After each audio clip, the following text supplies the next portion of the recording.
कोकणातील जुन्या घरी आज कितीतरी दिवसांनी नव्हे तर कितीतरी वर्षांनी आबांची चारही मुले एकत्र आली होती. कारण आबांनी आज जगाचा निरोप घेतलेला होता. खरं तर वर्षातून एकदा तरी आपल्या सर्व मुलांनी, सुनांनी व नातवंडांनी एकत्र यावं, आपल्यासोबत वेळ घालवावा, घर आनंदाने व माणसाच्या आवाजाने भरून जावं असं आबांना नेहमी वाटायचं. पण तसा योग कधी आलाच नव्हता. कारण प्रत्येकाचा कामाचा ताण, प्रत्येकाची नोकरी, काम वेगवेगळी होती. एक मुलगा तर अमेरिकेत होता, त्यामुळे एकत्र एकावेळी येणं शक्य नव्हतं. मुले लहान असताना त्याच घरी जो आनंद, आपलेपणा अनुभवला होता, तो आता अनुभवता येत नव्हता. ते क्षण पुन्हा जगता येत नव्हते. फक्त त्या आठवणी आठवणं एवढंच आबांच्या हातात होतं. आबा नेहमी विचार करायचे की लहानपणी थोडा धाक दाखवला, दम दिला की ही मुलं ऐकायची. तसं करून सर्वांना एकत्र आणायला हवं का? पण ते प्रत्यक्षात कधी झालंच नाही.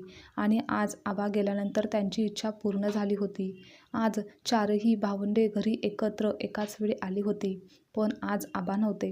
आबांच्या जाण्याने घरात सर्वत्र शांतता होती. आबांना जाऊन 3 दिवस झाले होते. सर्वजण येऊन सांत्वन करून जात होते. त्या दिवशी दुपारच्या वेळी घरातील सर्वजण आराम करत होते. झोप कोणाला काही लागत नव्हती, पण सर्वजण शांत पडून होते. प्रत्येकजण आपल्या विचारात हरवलेला होता. विचारांच्या नादात प्रमोदचा डोळा लागला. इतक्यात दार वाजलं. आतल्या खोलीत पडलेल्या सगळ्या भावंडांनी एकमेकांकडे नजर टाकली. कोणीतरी आलं असावं भेटायला. पण दुपारचे 3 वाजले आहेत. हे कधीही कसं काय येतात? अरे, सांत्वन करायला येणारे काय वेळ ठरवून येणार का? युवराज, तू जातोस का बाहेर? आम्ही पडलो आहोत जरा, म्हणून सांग. नको वाटतं आता तेच तेच बोलणं. तुझ्याशी तरी निदान काहीतरी वेगळा विषय असेल त्यांना बोलायला. माझ्याशी काय बोलणार वेगळं? अमेरिकेत राहणारा युवराज रागात म्हणाला. आबा गेले म्हणून भेटायला येत आहेत लोक, अमेरिकेबद्दल ऐकायला नाही हो. पण बघ तू आता, अमेरिकेचा विषय निघतो की नाही, मग आईला घेऊन जाणार का असं विचारतील की. त्या येथे एकटीच राहणार. आपण अजून विचारही केलेला नाही. ते सगळं विचारण्याचं काम ते सांत्वन करायला येणारे करतायत. गेले 8-9 दिवस तेच तर चालू आहे. काल तर आईला कुणीतरी आबांची आठवण येते का तुम्हाला? एकटं वाटत असेल ना, असं म्हणून देखील विचारलं. ऐकलं आहे मी, प्रमोद म्हणाला. युवराज व सूरज मुकाट्याने बैठकीच्या खोलीत आले. दरवाजा उघडला तर सांत्वन करायला आलेले तेच बोलत होते. अगदी प्रमोद बोलला त्याचप्रमाणे बोलत होते. ते ऐकून युवराज संतापला. खरंच लोक सांत्वन करायला येतात की स्वतःचं मत मांडायला आणि वेगळंच काहीतरी जाणून घ्यायला कळत नाही. काही वेळाने ते लोक गेले. युवराज व सूरज आतमध्ये आले. सर्व एकत्र बसले होते. इतक्यात प्रमोद बोलतो, तुला यातलं काही हवं आहे का? बघ, आबांचं सर्व सामान, घरातील वस्तू असं सगळं काढून बसलेल्या भावंडाकडे युवराज पाहत राहिला. हे नंतर नाही करता येणार का? कधी करायचं? तू जाशील निघून, मग कोण आवरणार? आबांच्या आजारपणात खूप रजा झाल्या आहेत. इतक्यात परत यायला काही जमणार नाही आमच्यापैकी कोणालाच. प्रत्येकाला काम आहेत. अरे मग राहू दे की तसं सगळं. जेव्हा केव्हा येऊ तेव्हा एकत्र भेटू आणि ठरवू शांतपणे. सूरज शांतपणे म्हणाला. अरे 3 वर्षांनी तू आला आहेस इथे, तेही 2-3 आठवड्यांसाठी. इतकं वर्ष झाली शांतपणे कधी राहिला आहेस का गावच्या घरी येऊन? आईबाबांना, आम्हा सर्वांना तुझा वेळ दिला आहेस का? किती सण, कार्यक्रम, लग्न आम्ही तुझ्याशिवाय घालवले आहेत. बाकी सर्व राहू दे, पण तुला तर आबांना बघायला देखील यायला जमलं नाही. पैसे पाठवून दिले की संपलं का सगळं? युवराज बोलतो, का पैशांचा उपयोग नाही झाला? आबांना भेटायला यायची इच्छा मारून मी पैसे पाठवले. येथे येण्या-जाण्याचा खर्च करण्यापेक्षा आबांच्या उपचारावर झाला तर ते या आजारपणातून वाचतील, ते बरे होतील असं मला वाटत होतं. माझ्या येण्याने नाही तर पैशांनी तर बरे होतील असं मला वाटलं. आबांचं आजारपण मोठं होतं. त्या उपचारासाठी किती खर्च येणार होता, म्हणून मी पैसे पाठवले, जेणेकरून आबांच्या उपचारात कोणती कमी नको पडायला.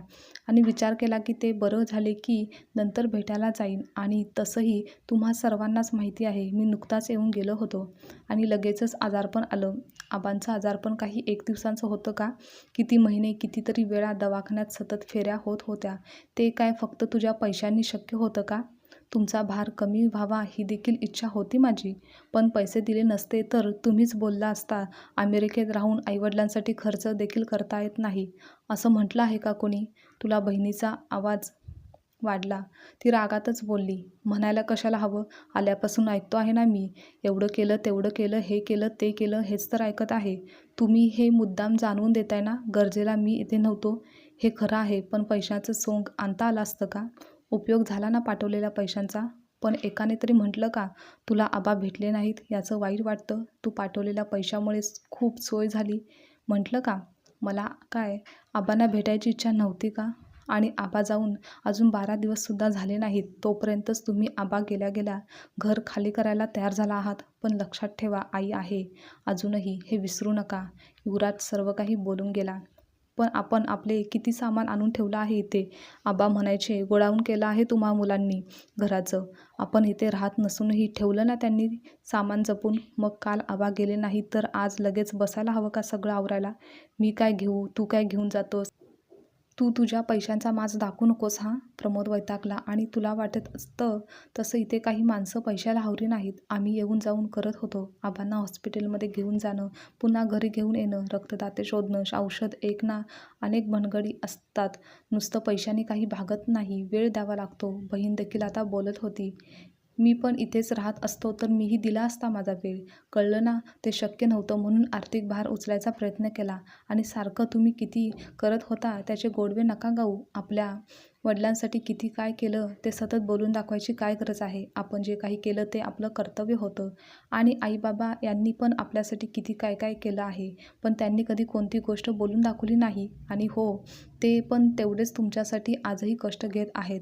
आत्तापर्यंत कधीही फोन करा, कुणाच्या तरी गरजेला आई तिकडे गेलेली असते. बाबा एकटे घर सांभाळायला असतात. आणि इतकं करून शेवटी मलाच धडे देत आहात तुम्ही. तुमचं पण ना त्या भेटायला येणाऱ्या माणसांसारखं झालं आहे. ती निदान बाहेरची तरी माणसं आहेत, पण घरातल्याच माणसांनी वागायची ही पद्धत कोणती? मग बाहेरच्यांना नावं ठेवण्यात काय अर्थ आहे? मी अमेरिकेत गेलो ते नोकरीसाठी, पण आता वाटतं बरं झालं तुमच्यापासून सुटका तरी झाली. परिस्थिती काय आहे याचं तरी भान ठेवा. गप्प गप्प बसा सर्वजण. कोणीही काहीही एक शब्द बोलू नका. अरे, ह्यांना जाऊन पुरते 10 दिवसही झाले नाहीत, तेवढ्यात तुमचे वाद सुरू. निदान माझी तरी लाज ठेवा. मी अजूनही जिवंत आहे याचं भान ठेवा. कधीपासून पाहत आहे तुम्हा सर्वांचे बोलणे. सर्वजण आता कृपया शांत बसा. आईच्या उपस्थितीची जाणीव झाल्यासारखे मग चौघेही एकदम गप्प झाले. नातेवाईक, शेजारी पाजारी आणि तुम्ही मुलेसुद्धा. मला ठाऊक आहे प्रत्येकजण कर्तव्य, जबाबदारी म्हणून सर्व करत आहात. पण कोणी माझ्या मनाचा विचार करत आहात का? 40 वर्षाचा संसार त्यांच्या मरणाची चाहूल लागल्यावर मला काय वाटलं असेल याचा विचार कधी आला आहे का रे तुमच्या मनात? मला किती यातना त्रास झाला असेल ह्यांच्या आजारपणाचं. जेव्हापासून समजलं होतं तेव्हापासून मनाची फक्त घालमेल होत होती. पण तरीही चेहऱ्यावर हसू ठेवून वावरायचं होतं. आणि त्यातूनही ते वाचतील असं स्वतःच्याच मनाला बजावत राहायचं. स्वतःच स्वतःची समजूत काढायची. हे नक्की बरे होतील असं आश्वासन स्वतःलाच द्यायचं. थकले आहे रे मी आता. आणि आता सहप्रवास संपला आहे आणि मावळतीच्या रस्त्यावर मी एकटी उभी आहे. या कल्पनेनेच मन उन्मळून पडल्यासारखं होतं आहे. कटकटी, हेवे दावे, वादविवाद, भांडणं नको नको आहेत मला आता काही. आता वाटतं आपण सर्वांनी एकत्र बसावं, ह्यांच्या आठवणी काढाव्यात. तुम्ही चौघे लहान असतानाच्या आठवणी जगाव्यात. किती दंगा मस्ती करायचा, गोंधळ असायचा नुसता घरात. आणि जेव्हा आबा ओरडायचे पण ते तुमच्यात सामील व्हायचे, तुमच्याबरोबर खेळायचे. तुमचे आबा मनात आलं की फिरायला निघायचं. आणि तुम्ही तिघे भाऊ आपल्या बहिणीला काही ना काही निमित्त काढून हैराण करायचात, चिडवायचात, तिला एकटं पाडायचात. मग तेव्हा आबा तिचे मित्र बनायचे, तिच्या बाजूने तुमच्याशी भांडायचे. तुमच्या प्रत्येकाच्या मनात असतील ना रे अशा गोड आठवणी? तुम्ही सर्वांनी एकत्र घालवलेले ते एक सुंदर क्षण. मला वाटत होतं कधी नव्हे ती माझी 4ही मुलं एकत्र आली आहेत.